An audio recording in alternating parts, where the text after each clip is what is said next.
மண்ணுலகில் பாவங்களை மன்னிக்க மானிட மகனுக்கு அதிகாரம் உண்டு.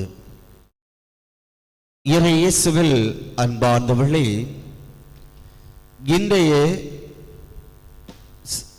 நற்செய்தியிலே நாம் பார்க்கின்ற ஒரு நிகழ்வு, முடக்குவாதமுற்ற ஒருவரை 4 பேர் தூக்கி கொண்டு வருகிறார்கள்.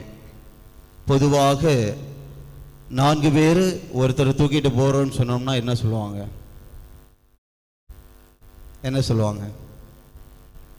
ஆளு போச்சு, அப்படிதானே?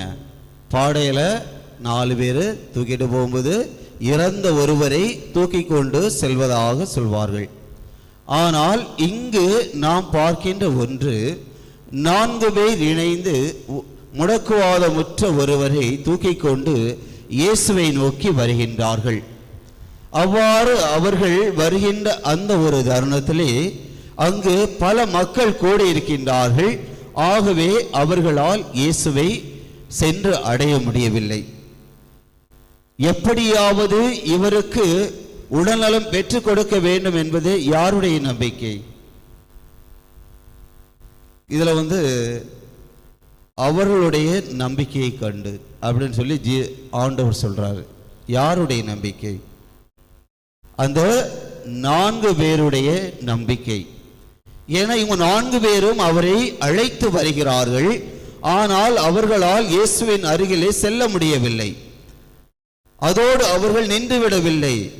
அவர்கள் என்ன பண்ணுகிறார்கள் என்று நாம் பார்க்கின்ற போது, அந்த வீட்டின் மேலே ஏறி அங்கிருக்கிற அந்த கூரையை உடைத்து அவரை கீழே இறக்குகின்றார்கள்.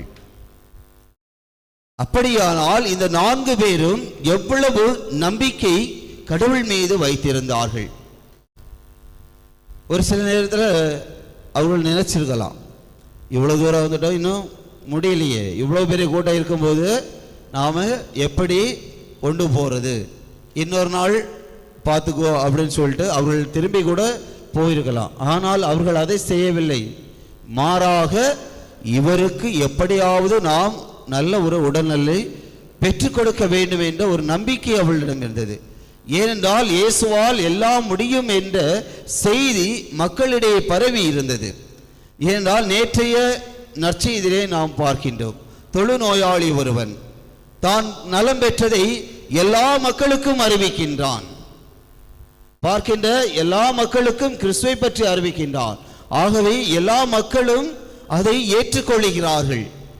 ஏனென்றால் அவன் ஒரு சாட்சிய வாழ்வாக அதை சொல்லி காட்டுகிறான். அதை பார்த்த மக்கள் கடவுளால் இயேசுவால் எல்லாம் முடியும் என்று நம்பிக்கை கொண்டு அவரிடம் ஓடி வருகின்றார்கள். அதே போன்றுதான் இந்த 4 பேரும் அவரை அங்கே கொண்டு வந்து வைக்கின்றார்கள். ஆனால் அங்கு நடக்கின்ற ஒரு நிகழ்வு சற்று வித்தியாசமாக இருக்கிறது.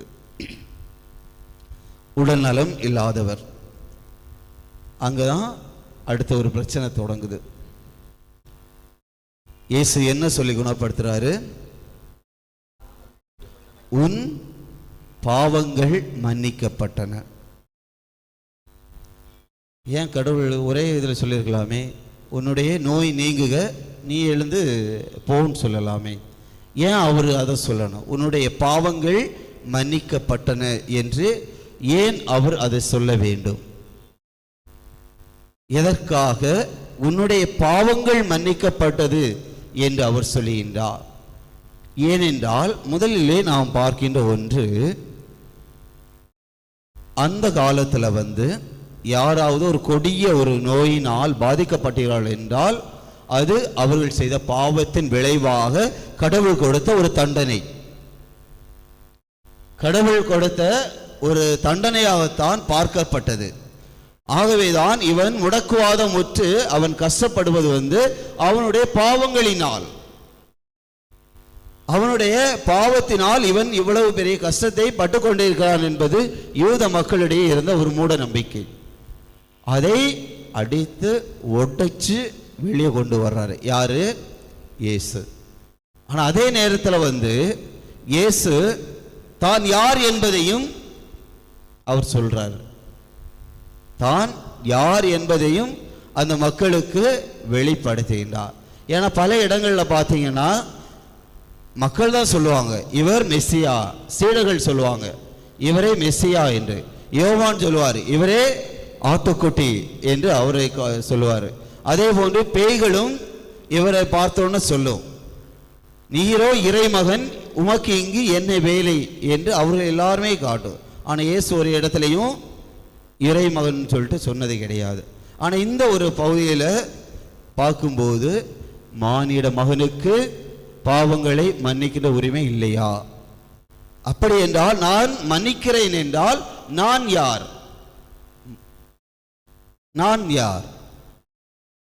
அதுதான் அங்குள்ள ஒரு கேள்வி. அப்போ மானிட மகன் கடவுள் அந்த பாவங்களை மன்னிக்கிற அதிகாரம் கொண்டு இருக்கிறவர். ஆகவே இவர்தான் உண்மையான இறைமகன் என்பதையும் அவர் சுட்டி காட்டுகின்றார். முதல்ல அந்த பாவங்களை, அந்த மூட நம்பிக்கைகள், யோதர்களுக்கு இருந்த அந்த ஒரு மூட நம்பிக்கைகளை அடித்து உடைத்து அவர்களை வெளியே கொண்டு வருகிறார். அடுத்ததாக அந்த பாவங்கள் மன்னிக்கப்பட்டன என்று சொன்னவுடன் அவர்களுக்குள்ளே ஒரு பெரிய விவாதம் நடக்கிறது. இவன் யார்? இவன் யார் பாவங்களை மன்னிப்பதற்கு என்ற ஒரு கேள்வி அங்கு எழும்புகின்றது. ஆனால் யாரும் ஓப்பனாக கேட்கல. அவருடைய மனசில் நினைக்கிறாங்க. இந்த மறைநூல் அறிஞர்கள், பரிசேயர்கள் எல்லோருமே மனசில் நினைக்கிறாங்க, இவன் உன்னுடைய பாவங்கள் மன்னிக்கப்பட்டன என்று சொல்றானே, இவன் கடவுளை தானே பழித்து பேசுகிறான், கடவுளை ஒருவரால் மட்டும்தானே பாவங்களை மன்னிக்க முடியும், அப்படியால் இவன் ஒரு யார்? ஒரு தச்சனுடைய மகன்.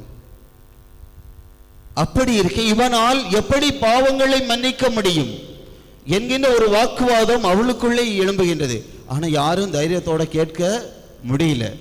ஆனாலும் கடவுள் அவர்களுடைய எண்ணங்களை அறிந்தவராக இருக்கின்றார்.